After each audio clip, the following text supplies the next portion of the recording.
Você está ouvindo uma ministração da comunidade cristã de Três Coroas. Que essa mensagem possa edificar sua vida. Todo de março em diante nós estamos falando sobre o propósito de Deus. Agora a gente tem que cuidar aqui para olhar para todo mundo. Em vários aspectos. E agora, setembro e outubro, nós estamos falando sobre servir a Deus, né? Especificamente sobre servir a Deus.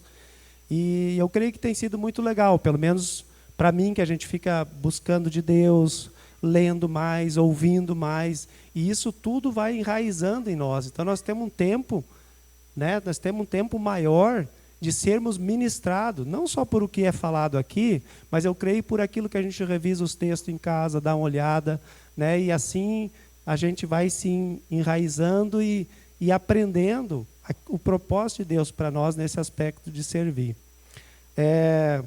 Eu ministrei há 2 semanas atrás sobre a mentalidade do reino. O Abel trouxe esse domingo passado que o amor, a fonte, né, que gera todo o servir, é a base para isso. E eu quero ministrar essa noite sobre servir em meio às dificuldades. Quase ninguém tem dificuldades, mas os que tiverem vão entender. Porque nós somos, irmãos, nós somos salvos não pelas obras, nós sabemos disso. Efésios 2, 8, 9, 10. Mas nós somos salvos, no 10 disse, para fazer boas obras. As obras que Deus já predeterminou para nós andar nelas. Então, o servir é uma constante na vida do cristão, né? Servir é algo normal na vida do cristão. Não é alguma coisa assim que, mas agora... Não. Realmente, eu creio que isso Deus está fundamentando mais em cada um de nós. Que nós existimos como cristãos para servir a Deus. E com isso servir aos irmãos. E com isso servir o nosso próximo. Então, eu quero estar trazendo algo assim hoje para nós sobre servir em meio às dificuldades. E eu quero te convidar a abrir comigo aí um texto de 1 Samuel 23, do 1 a 13.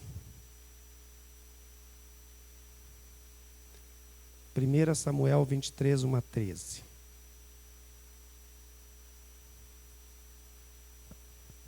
Amém?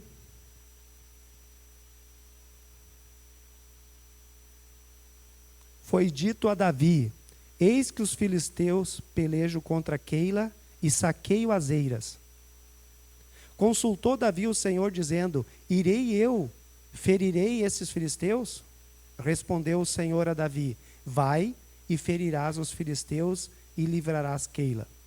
Porém, os homens de Davi lhe disseram: temos medo aqui em Judá, quanto mais indo a Keila contra as tropas dos filisteus. Então Davi tomou a consultar o Senhor, e o Senhor lhe respondeu e disse: dispõe-te, desce a Keila, porque te dou os filisteus em tuas mãos. Partiu Davi com os seus homens a Keila, e pelejou contra os filisteus, e levou todo o gado, e fez grande morticínio entre eles. Assim Davi salvou os moradores de Keila. Sucedeu que quando Abiatar, filho de Aimeleque, fugiu para Davi, a Keila desceu com a estola sacerdotal na mão. Foi anunciado a Saul que Davi tinha ido a Keila. Disse Saul: Deus o entregou nas minhas mãos. Está encerrado, pois entrou numa cidade de portas e ferrolhos. Então Saul mandou chamar todo o povo à peleja, para que descesse a Keila e cercassem Davi e seus homens. Sabedor, porém, Davi de que Saul maquinava o mal contra ele, disse a Abiatar, sacerdote: traze aqui a estola sacerdotal. Orou Davi: ó Senhor, Deus de Israel, teu servo ouviu que Saul de fato procura vir a Keila para destruir a cidade por causa de mim. Entregar-me-ão os homens de Keila nas mãos dele? Descerá Saul como teu servo ouviu? Ah, Senhor, Deus de Israel, faze-o saber ao teu servo. E disse o Senhor: descerá. Perguntou-lhe Davi: entregar-me-ão os homens de Keila, a mim e os meus servos, nas mãos de Saul? Respondeu o Senhor: entregarão. Então se dispôs Davi com os seus homens, uns 600, saíram de Keila e foram sem rumo certo. Sendo anunciado a Saul que Davi fugira de Keila, cessou de persegui-lo. Até aqui. Irmãos, aqui nós vemos a narração de um episódio na vida de Davi. Davi, nós sabemos, nessa época, ele tinha sido ungido já pelo profeta Samuel, mas, porém, a mando de Deus, tudo certinho, só que ele não tinha sido coroado ainda. Então, o rei continuava sendo Saul. E eu creio que esse texto, irmão, mesmo texto do Antigo Testamento, ele nos traz um ensinamento muito, muito atual sobre o servir, né? O apóstolo Paulo, ele várias vezes, ele ia para o Antigo Testamento, ou ele citava texto do Antigo Testamento para trazer luz a algumas coisas que ele trazia. 1 Coríntios 10, 11, por exemplo, diz: essas coisas aconteceram a eles como exemplo e foram escritas como advertência para nós sobre quem tem chegado o fim dos tempos. Quer dizer, Paulo está dizendo, irmãos, o que aconteceu com o povo de Deus, o que está nos livros, né, na Bíblia, no Antigo Testamento narrado, não é uma coisa só para contar a história. Ele está dizendo isso aí serve como exemplo para nós, os fatos que aconteceram, ele serve para ensino para nós. Ele disse para os romanos também, né, pois tudo quanto outrora foi escrito para o nosso ensino, foi escrito. E eu creio que nós podemos olhar e devemos olhar para esse texto assim nesse aspecto, de ver o que ele traz para nós hoje, né? Nós sabemos que Davi ele se tornou mais famoso quando matou Golias. Aí foi o auge do começo da carreira dele. Ele começou, vamos dizer assim, para o povo de Israel saber, ainda que ele já era ungido, já tinha matado o leão, o urso, mas tipo ninguém sabia. Ali o povo começa a saber quem Davi era, né? Quando ele mata Golias. E depois disso ele começa a sair às batalhas com um destacamento de soldados que ele recebia da parte de Saul, e Davi sempre era vitorioso. Ele sempre era vitorioso. Depois ele acaba se tornando amigo, muito amigo de Jonatas. E isso tudo, irmão, começou a trazer insegurança para Saul, né? Começou a trazer insegurança, ciúme, o que ia ocorrer, porque ele já sabia, porque o pessoal falava muito, Davi vai ser o rei, né? E então ele decide matar Davi. E Davi, nesse contexto, ele foge e se esconde na caverna de Adulão. O que ocorre? A palavra diz que nesse lugar lá começou a se reunir muitos homens, chegaram a Davi.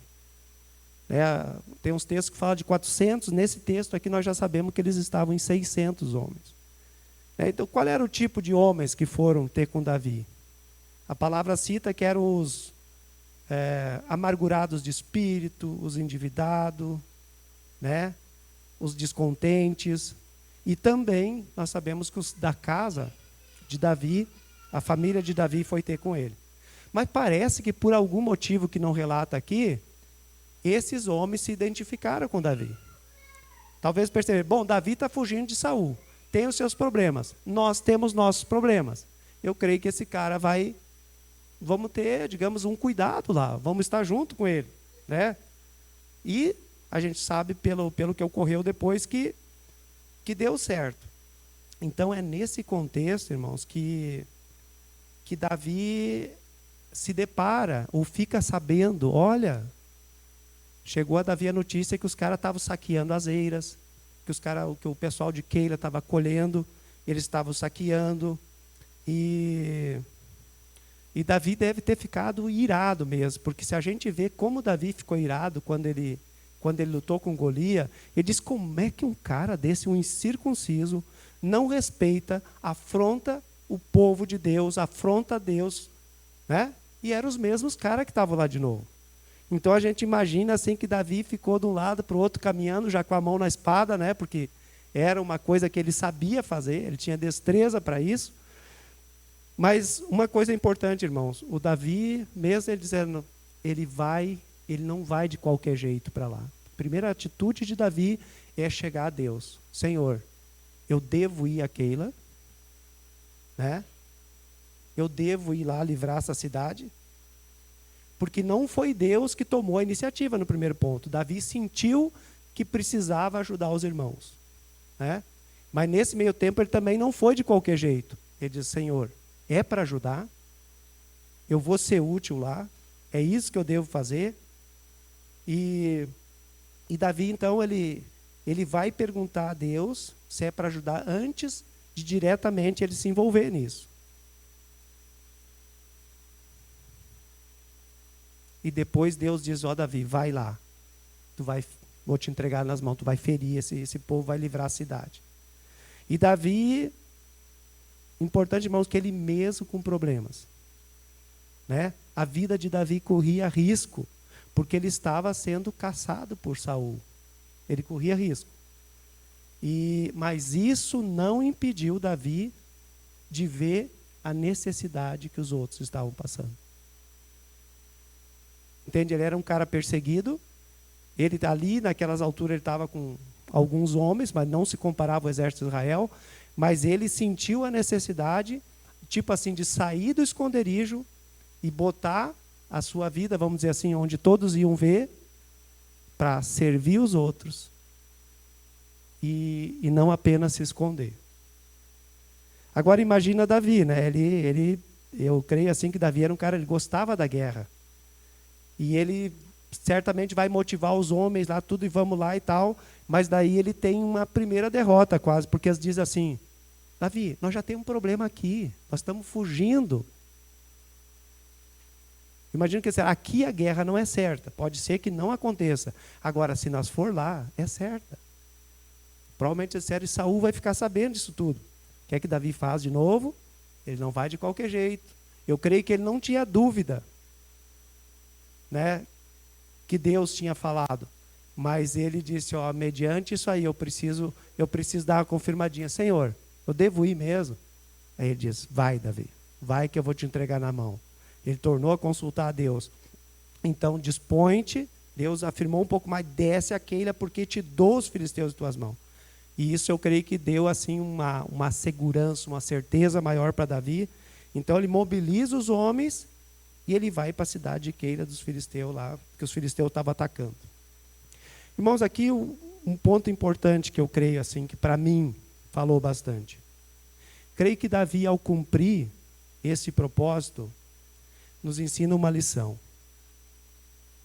É que mesmo ele tendo problemas, e não eram poucos problemas dele, né? Mesmo aqueles homens também tendo problema, não foi impedimento para ele servir aquela cidade. E os problemas pessoais também de Davi e de seus homens que estavam passando aquela situação, não eram para Deus uma desculpa ou uma justificativa para que eles não servissem os moradores de Keila. Porque o Senhor diz, vão lá que eu sou com vocês. E eu creio que essa é a mentalidade do reino. Talvez eu vou falar várias vezes aqui hoje que às vezes não precisa estar tudo redondinho, porque na verdade nunca vai estar, para que a gente possa servir os outros, né, de coração.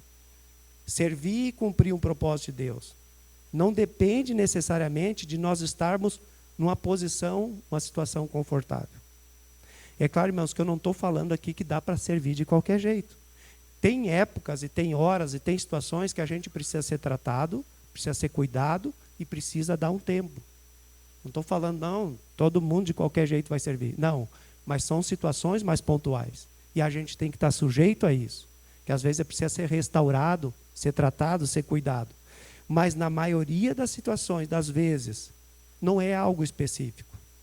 Às vezes eu estou com problema, daí eu estou desanimado para servir. Eu poderia, mas eu não estou legal.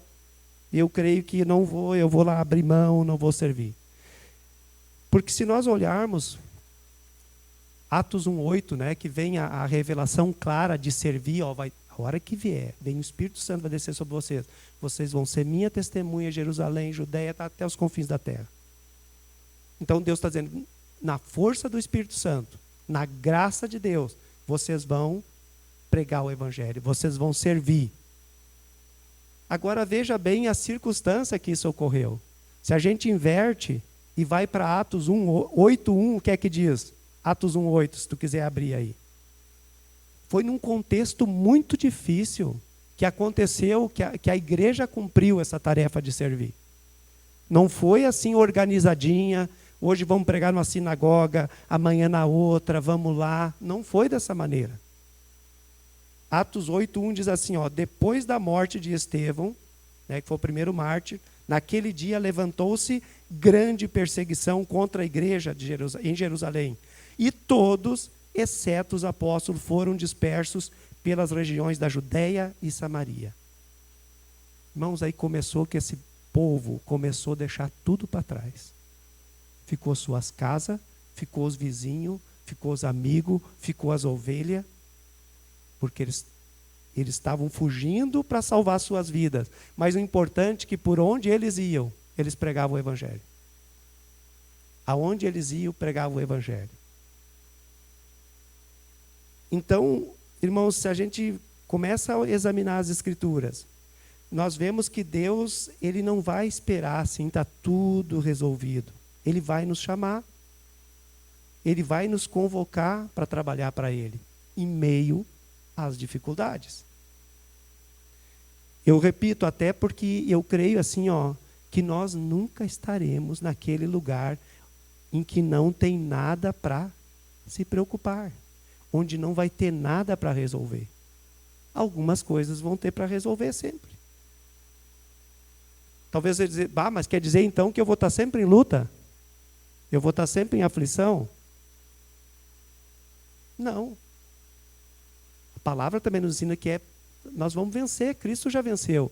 E nós vamos vencer as aflições. Mas, irmãos, a má notícia é que tem outras na fila. É que virão outras. E eu não vejo, olhando para a palavra, dizer assim que tu vai chegar naquele lugar só quando Jesus buscar. Que, venci, isso é que acabou. Não vou ter mais luta agora. Não vou ter mais problema. Vai ter problemas. Nós vamos ter luta. Mas é possível vencer com Cristo, porque Ele já venceu. Amém?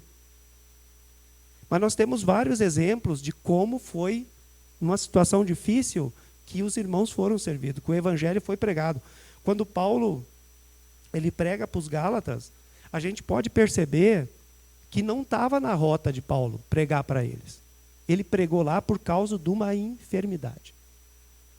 Imagino que Paulo estava muito ruim. Que daí disseram, não, tu precisa dar um tempo, tu precisa passar nos Gálatas. Se a gente olhar os contextos, a gente vai perceber que provavelmente não estava na rota. Gálatas 4:13 diz assim, e vós sabeis que vos preguei o evangelho a primeira vez por causa de uma enfermidade física. Esse foi o motivo dele ter chegado nos Gálatas. E ele não perdeu a oportunidade. Ele mesmo com enfermidade física, ele serviu os irmãos. Ele aproveita a oportunidade para servir os irmãos com aquilo que ele tinha de mais precioso, que era o evangelho. Se a gente olhar para a história de Filipos, quando Paulo e Silas estavam pregando lá em Filipos, eles foram presos e eles foram chicoteados e eles foram para o tronco, eles foram amarrados e diz que eles cantavam. E algo sobrenatural veio, que caiu as correntes. Mas o que eles fizeram com as costas lenhadas de açoite? Eles foram servir o carcereiro. Eles pregaram o evangelho para ele. Eles foram na casa dele. Eles serviram mesmo numa situação muito difícil, provavelmente com o corpo muito dolorido. Então, irmãos, o que eu tenho assim essa noite para estar trazendo é que é possível em Cristo, nós somos chamados para servir, mesmo que as situações não estão todas resolvidas. Eu quero te convidar agora para tu abrir um texto comigo, é de 2 Coríntios. 2 Coríntios, capítulo 1. Foi um texto que nós oramos, na semana passada, na quarta de oração, parte desse texto, que assim foi muito precioso, foi muito... Assim, a gente se deparou com esse texto e um pouco da revelação que ele contém. Ele começa dizendo ali, ó, bendito seja o Deus e Pai, o 1:3, bendito seja o Deus e Pai do nosso Senhor Jesus Cristo, o Pai da misericórdia e o Deus de toda consolação. Eu creio que aqui o Paulo já está dando assim o tom, direcionando para onde e o que ele vai falar. Quando ele está levando assim para um relacionamento com Deus, ele falando do Pai de misericórdia, o Deus de toda consolação. Irmãos, esse texto vai apontar que nós realmente teremos problemas, mas também que Deus nos ajuda em meio aos problemas. Ele nos consola de toda a tribulação, diz ali. Para quê? Só para nós sentirmos bem? Não, irmãos. Deus tem outras intenções. Não são segundas intenções, mas nós podemos ver que nesse texto, Deus ele tem outras intenções. Quando nós passamos por aflições e quando nós recebemos essa consolação dele. Quando ele ministra nas nossas vidas e nos fortalece, ele vai falar que é para nós transbordar aquilo que a gente recebeu dele na vida das outras pessoas quando elas precisam. Olha o que ele diz no 4. É ele que nos conforta em toda a nossa tribulação para podermos consolar os que estiverem em qualquer angústia com a consolação com que nós mesmos somos contemplados por Deus. Então nós podemos ver por aí que Deus não nos isenta de algumas experiências, de vencer as tribulações com a ajuda dele. Isso vai nos capacitar para ajudar outros. Aí entra o testemunho, irmãos. Né? Aquilo que nós muitas vezes passamos, nós podemos dizer, olha, eu tive nessa situação. E a minha experiência com Deus. E isso funcionou comigo.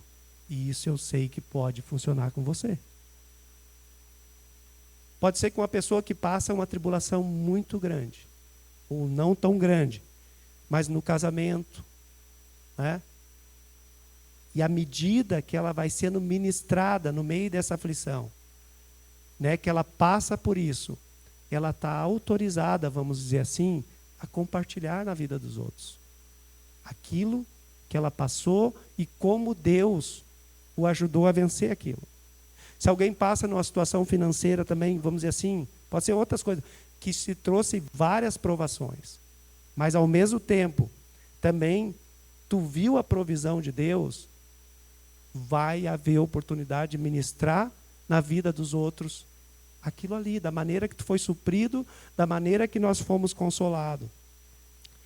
Então eu acho importante, irmão, assim, muitas vezes, talvez aquilo que nós queremos usar com uma certa, assim, eu não posso, desculpa, talvez meio forte, mas eu não posso por causa disso, e para o serviço, por causa disso, aquilo é o que nos capacita para servir.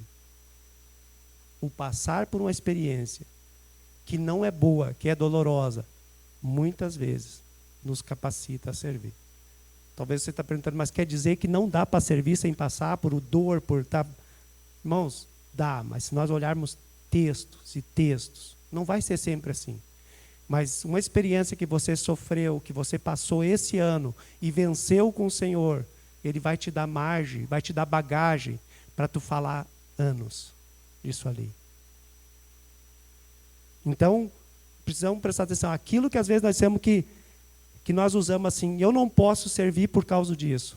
Talvez é exatamente aquilo ali que vai estar te pulindo, te capacitando para você servir através daquilo ali.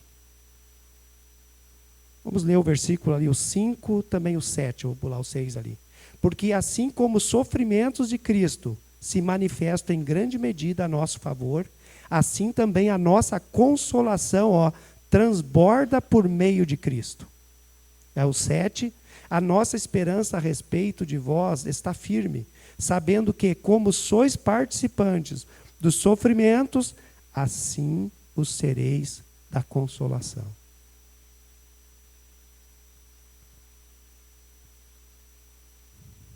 Se há uma garantia, vamos dizer assim, uma direção que nós teremos problemas, que nós teremos aflições, por outro lado, há uma garantia, irmãos, que nós não vamos passar sozinhos, que nós não vamos ser abandonados, que nós não vamos ser derrotados.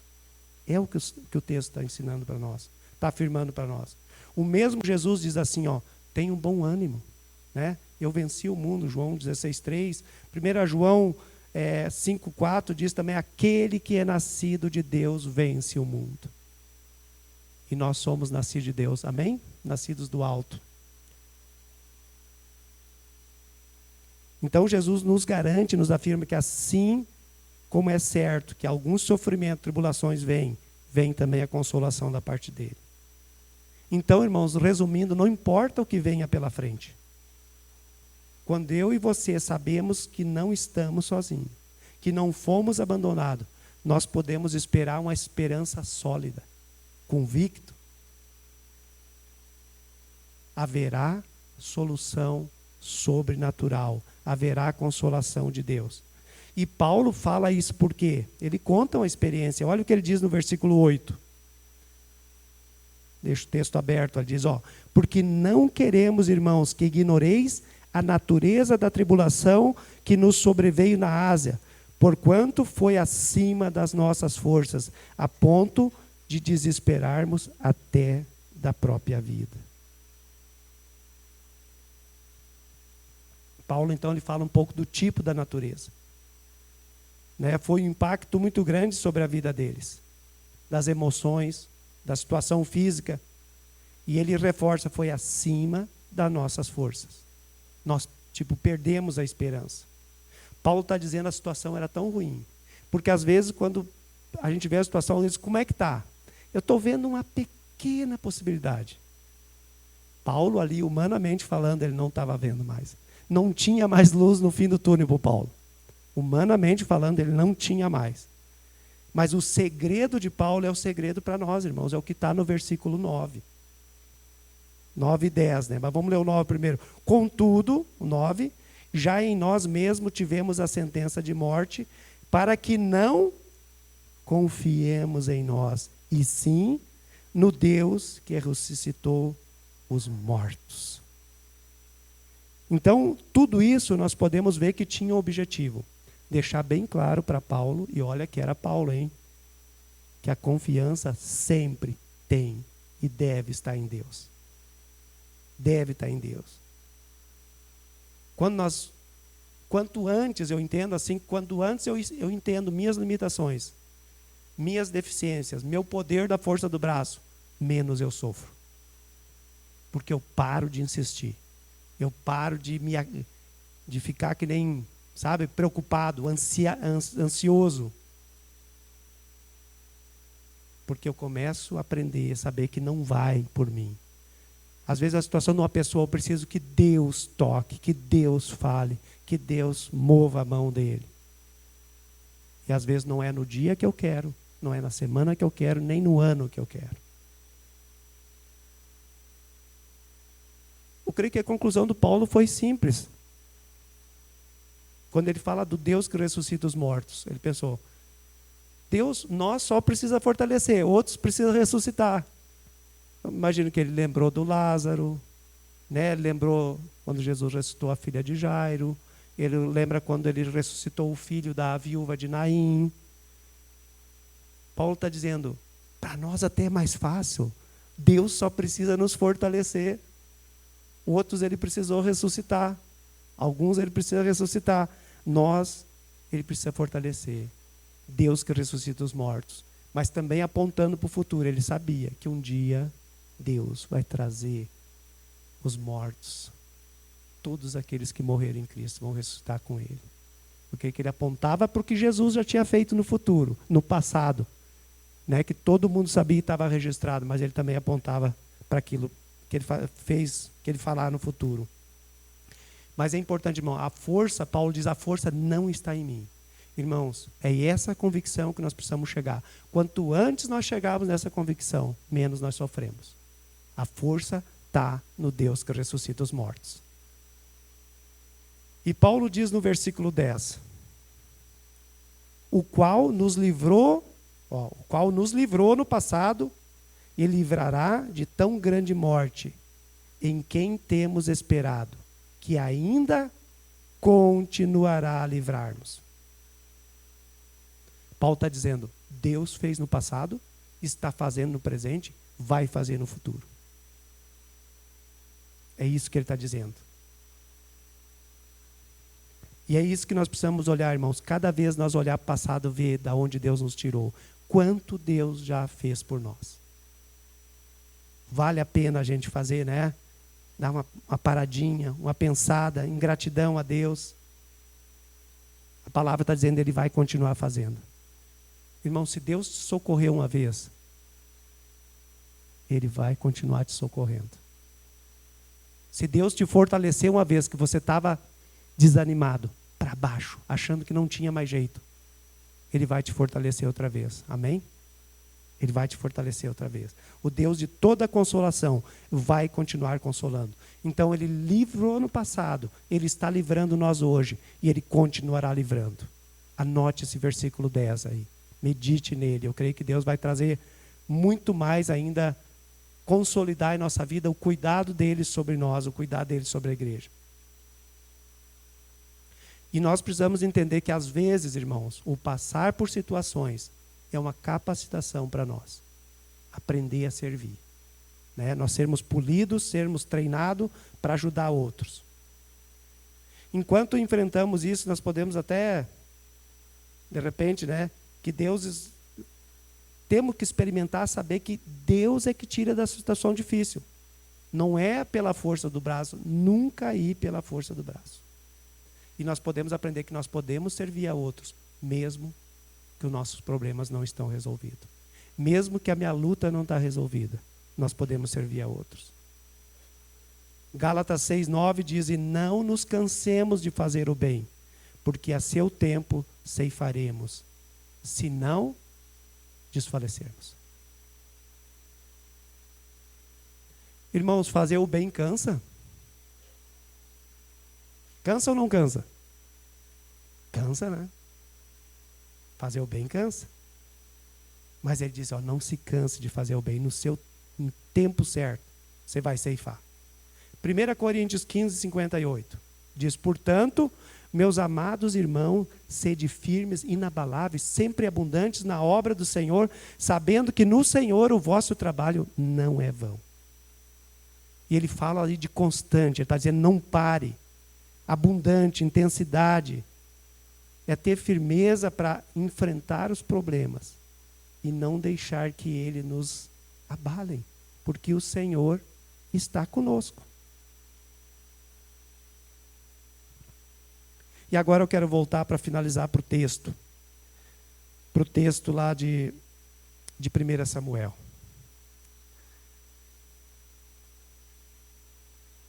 Então, de repente, Davi está lá, né? Eu creio que ele deve ter virado um herói na cidade, porque afinal ele vai lá, a cidade estava sendo saqueada, e eles, com seus homens, salva a cidade. Mas acontece que Saul, então, imagino que os homens já tinham dito para Davi, lá, olha, esse negócio não vai ser tão simples assim. E simplesmente Saul descobre, Davi está lá. E Davi está numa cidade fechada, onde tem portões, tem portas, tem ferrolhos. Está fácil. Saul diz assim, ó, Deus me entregou em minhas mãos.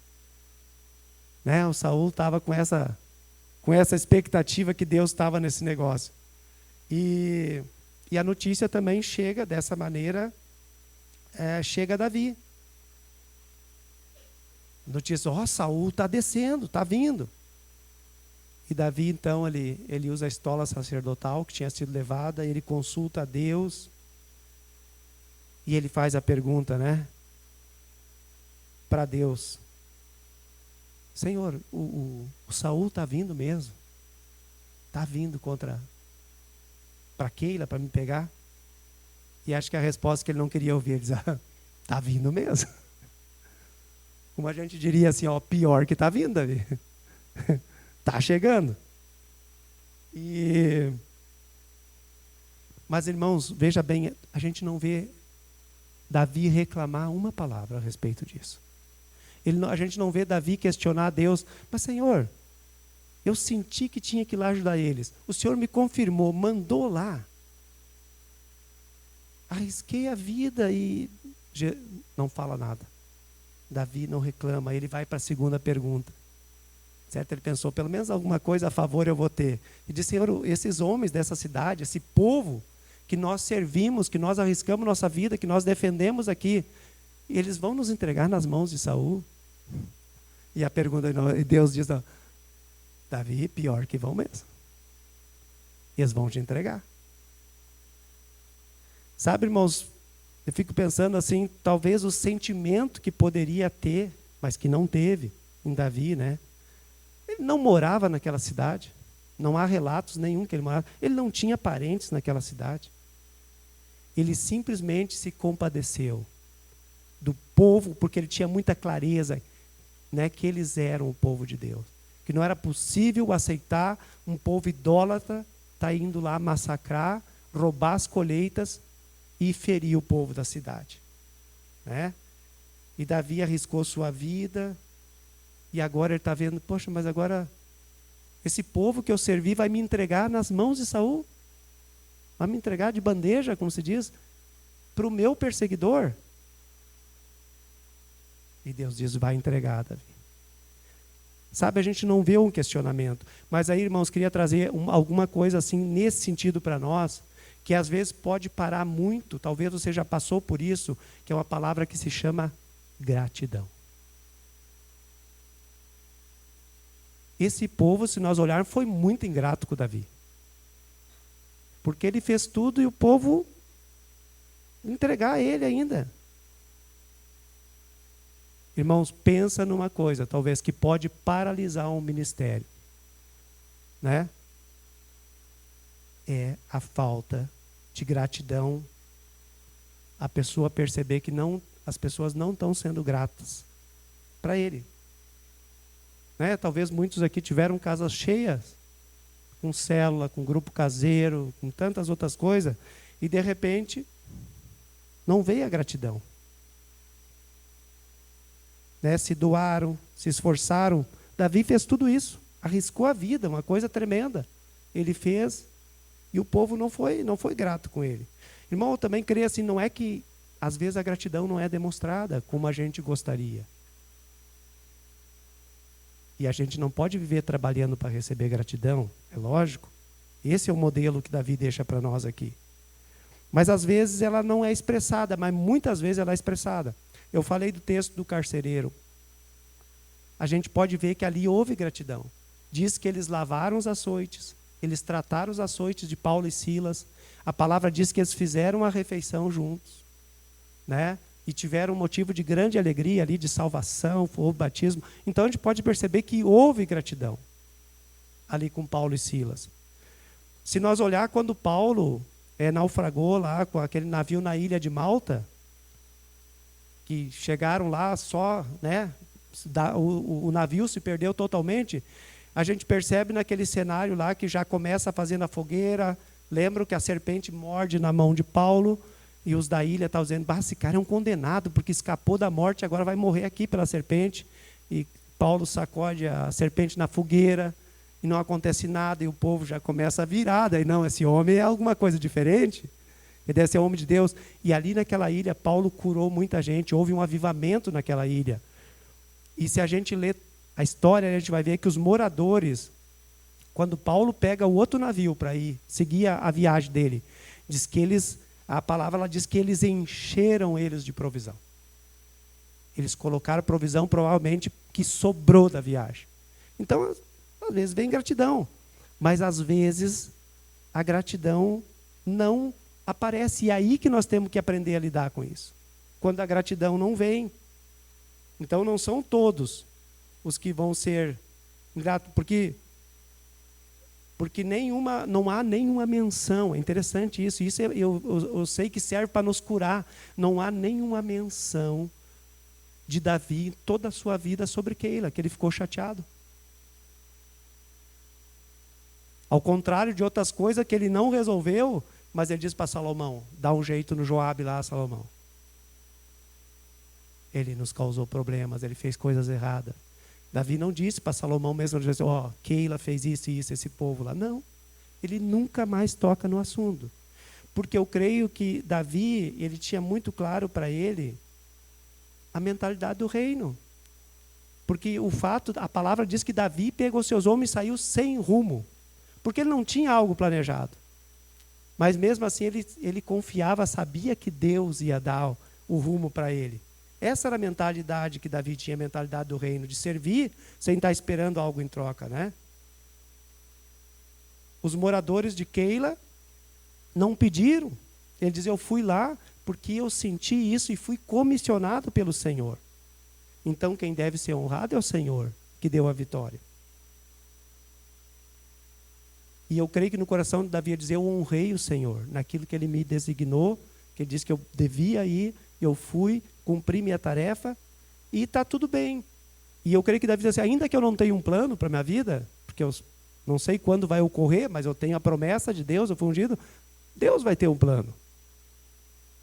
E eu creio que é algo assim que a gente precisa, de alguma maneira, assimilar quando falta essa parte, e não tem nenhum problema, irmãos, em honrar quem trabalha, é bíblico também, mas quando não acontece conosco, a gente não pode se desmotivar por isso. E acho que isso aí que Davi deixa muito claro para nós. Muitos param, às vezes desistem, ou diminui o ritmo por causa disso. Nós precisamos entender que tudo que nós fizemos para o Senhor. Ele que vai nos honrar, se Ele quiser. Eu acho muito tremendo, fica muito claro isso no texto, lá de Mateus 25, 35 e diante, quando Jesus começa a dizer para as pessoas lá, olha, para um grupo lá, eu tive fome, vocês me deram de comer, eu tive sede, vocês me deram de beber, né? Eu estava nu, vocês me vestiram, eu era forrasteiro, vocês me deram pousada na casa de vocês. E ele vai descrevendo, eu estava preso, vocês foram me visitar. E as pessoas admiradas dizem assim, mas Senhor, eu não estou lembrando disso. Eu não sei. Nós não fizemos isso para ti, nós não lembramos. E daí ele diz, né, que cada vez que fizer a um dos meus pequeninos, fizeram a mim. Amém, irmãos? Isso é que ele espera. Nós precisamos servir olhando para Ele e não, ao mesmo tempo, se não vier a recompensa, se alguém não agradeceu, como Keila não agradeceu a Davi, né? Nós não precisamos receber elogios, nós não precisamos tocar trombeta por aquilo que nós fizemos. Nós precisamos ter em mente, deve ser sempre em relação a Deus e nunca aos outros, nunca a nós mesmos. Porque às vezes, irmãos, nós resolvemos com muito amor e carinho o problema dos outros, trabalhamos e o nosso fica sem solução. Veja bem, Davi foi para Keila. Os caras, tu imagina o medo daquela cidade, pessoal, os caras saqueando as lavouras, iam destruir com eles. E Davi vai lá e faz tudo. O problema de Keila foi resolvido. Não foi? Foi resolvido. O problema de Davi foi resolvido? Não. Ele teve que sair de lá, a 1000, sem rumo, porque ele continuou sendo perseguido. Ele continuou sendo perseguido. Tem um episódio assim que me chama muita atenção, é de Abraão. Quando Deus, lá em Gênesis 20, 17, Deus manda Abraão orar pelas mulheres de Abimeleque, porque elas estavam estéreis. Deu todo aquele problema com a Sara lá e tal. Elas estavam estéreis, as mulheres, as servas, não podiam ter filho. Abraão tinha uma promessa, mas anos e anos sem filho. O que Abraão faz? Ele ora por aquelas mulheres. E a palavra diz que Deus abre a madre e elas começam a ter filhos. E Sara continuou sem filhos. Ele fez e não questionou e não perguntou. Não há relatos ali que ele tivesse questionado a Deus por que tinha acontecido com elas e não tinha acontecido com Sara. Às vezes, irmãos, pode dar até um sentimento estranho isso, né? De ser usado por Deus para ajudar os outros numa situação. E a tua e a minha situação continua igual. Você está numa situação difícil, um problema para resolver. E não está sendo resolvido. E você é usado por Deus para orar por um irmão, uma irmã. E o problema dele é resolvido. E você continua com o teu problema. Às vezes você, provavelmente já aconteceu com você, está com uma dor tremenda, às vezes uma dor de cabeça, uma dor nas costas, a dor. E tem pessoas pedindo oração, você vai e ora. Eles ficam curados. E você não fica. Mas temos que entender que é naquele momento, irmãos, provavelmente, mais tarde você vai ser abençoado. Você vai ser curado. Assim como Abraão. Veio o filho, a descendência dele. Assim como Davi foi coroado rei, viveu tudo o que viveu. Tudo tem o seu tempo. Então, irmãos, eu creio que Davi, ele serviu a Keila, ele foi comissionado pelo Senhor, ele livrou aquele povo lá, continuou sendo perseguido, mas a consciência de Davi estava tranquila, eu servi a Deus. Não veio gratidão? Não tem problema, eu estou feliz. Lembrando o texto, porque no Senhor, né, o vosso trabalho não é vão. Não é perdido. Olha comigo em Apocalipse 22, 12. Estou terminando, irmãos. Apocalipse 22, 12.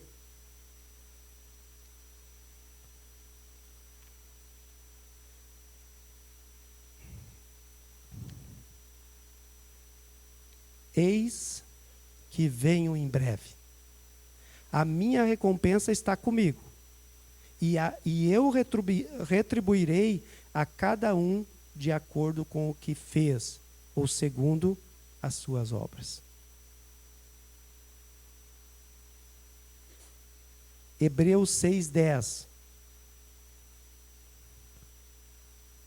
Hebreus 6:10 diz assim: porque Deus não é injusto para ficar esquecido do vosso trabalho e do amor que evidenciaste para com o seu nome, pois servistes e ainda servis aos santos. Eu creio que Deus está dizendo assim, está tudo anotado. Como se Deus precisasse de anotar, né? Mas está tudo ali. Não vai se esquecer. As pessoas, irmãos, podem se esquecer do sacrifício que você fez e que continua fazendo e que continuará fazendo. O servir, eu creio, é que nem ali. O cuidado de Deus nos cuidou no passado, cuida hoje e continuará. O servir, independente se às vezes não vem a gratidão.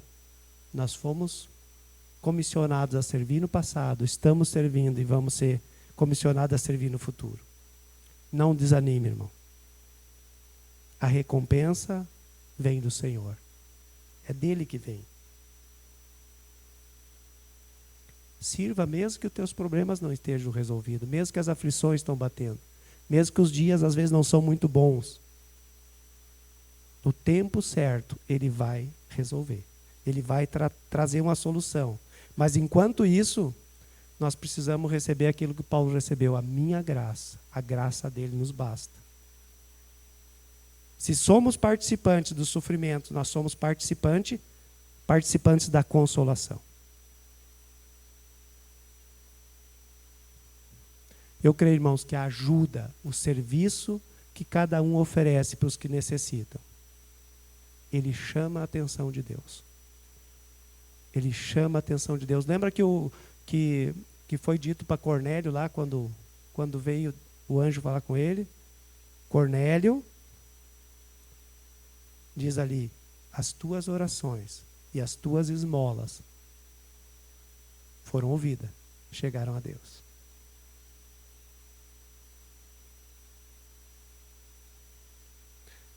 Vamos ficar de pé, irmãos?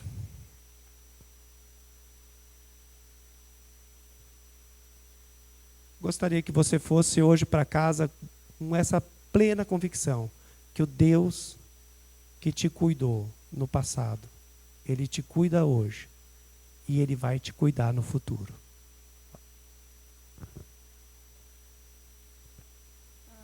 Eu queria só compartilhar algo que vem bem ao encontro, né, desse servir. Ontem à tarde a gente teve o chá que a gente fez para as mães do Joade, e paralelo a isso foi feito também, teve os brinquedos que foi oferecido para as crianças, né? E esse servir em meio a dificuldades, né? Algo bem prático, né? Que a gente que anda perto ali do pessoal do Joade, da Miche, a gente vê esse servir deles, né? Sexta de noite, eles estavam aqui colocando as mesas, cadeira. Sábado de manhã cedo, a gurizada, eles já estavam ali, não só os líderes, os adolescentes pegaram junto. E a gente conhece alguns assim, né, que estão passando por algumas dificuldades, que estão sendo moídos pelo Senhor.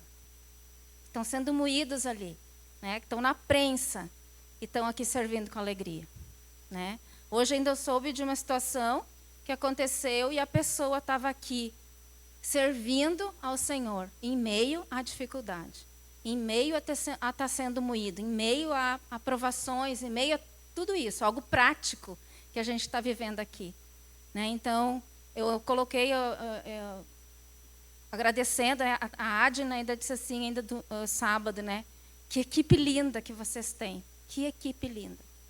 Então, foi algo assim que até a Glau, né, falou algo, mandou uma mensagenzinha, né, que se viu algo aqui na atmosfera.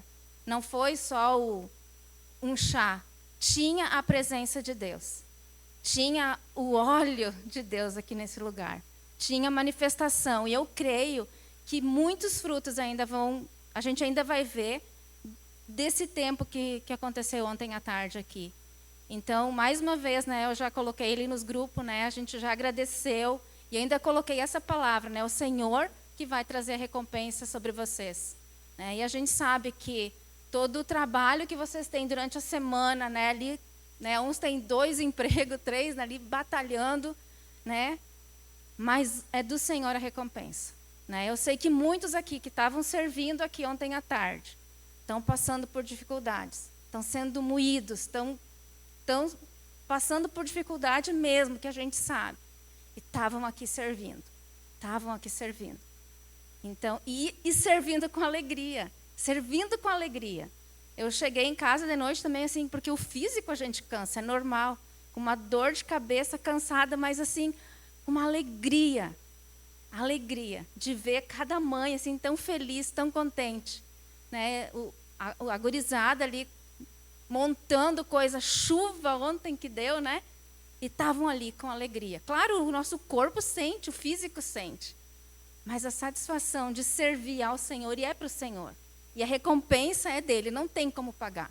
Não tem como pagar nada, né, do que essa turma está fazendo, né? A Miche ali, ontem, né, a gente tirou o espaço dela aqui, as meninas tiveram que ensaiar lá no chão, no meio do molhado, mas estavam lá, pagando o preço, né? Então, eu queria mais uma vez honrar cada um de vocês, as gurias que ajudaram no final, que a gente tinha uma equipe que estava ajudando, mas no fim uma foi ajudando. A Vivi gosta de uma vassoura agora que não sei, pegou a vassoura, começou a varrer, né? A Rosa veio pedir um saco, começou a juntar os lixos ali, cada um fazendo uma partezinha, servindo e servindo com alegria. Então, mais uma vez, eu quero honrar cada uma, todas as mulheres que ofertaram o bolo, pizza e tudo mais, né? Uma hora eu disse, chega, não precisa mais, já tinha o bastante, eu já estava que nem Moisés, chega.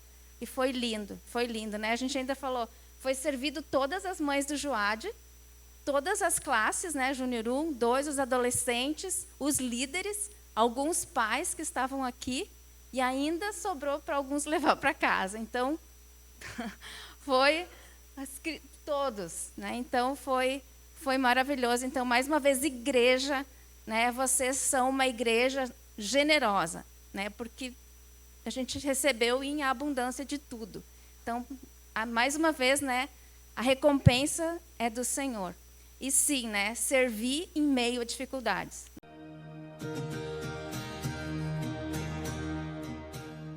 Você acaba de ouvir uma de nossas ministrações.